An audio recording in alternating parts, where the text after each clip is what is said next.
So here I sit at a Bunnings warehouse. Right behind me is the area in question. This lovely suburb is home to 4,200 people.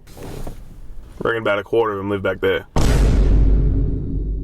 That's right, the area in question today is the suburb Greenway in the Australian Capital Territory, home to the streets Cynthia T. Crescent and Oakden. And on these two streets there are 4 massive apartment complexes. You've got Aspen, Southport, Black Diamond and Essence, housing a total of 1,321 houses. Now, on this lovely day, what kind of person would I be to not sit here and say, what a lovely area? The only issue is, it sucks to be you if you have either a partner or a friend that wants to visit. It would suck to be you, because the A.C.T Planning and Land Authority, you know, the ones that give the okays to building gigantic apartment buildings, or the ones that choose how much road is built, including car parks, decided that they're an optional extra in this area. And if you're not early enough or lucky enough to get one, go f yourself. So in this near maximum density housing, there are 12 parks on the east side, 19 on the west.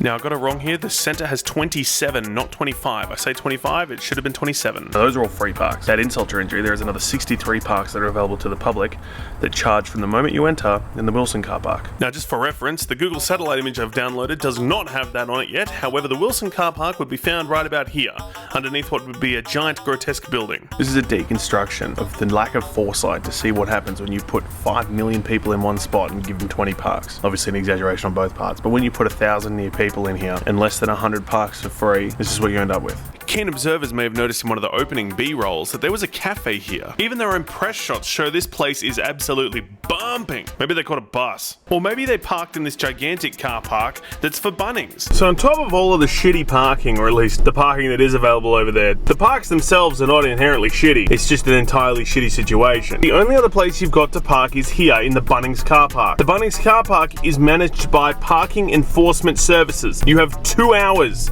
to park here. It is free. However, it is 2 hours at any time of day. Now, as you'll see with this lovely little picture I've taken of the signs around the place, should you disobey even in the slightest of this, they have the right at this point in time to tow your car. So heaven forbid, should you try and get here like you usually would with a government one, they will tow you if they catch you. Parking Enforcement Services abbreviates to PES. And I think PES is pretty good because it sounds like a really sort of Aussie-ocker way of saying piss. So you have 2 hours during the applicable times of day or get a legal government fine from the government spots. You have 2 hours at Bunnings or get your car towed. You pay up front to stay even a minute in the Wilson car park, or just walk. So this area of Greenway is lovely to look at. It's lovely to be around. Houses are new. Still have that new carpet smell. But it sucks to be you. If you have a friend, a loved one, a partner, anybody in these buildings, or if you live in one of these buildings and want to have somebody visit you. The lack of foresight here truly epitomizes the need and just obsession with putting up as much property as fast as possible. And it truly encompasses that feel of screw your relationships, loser.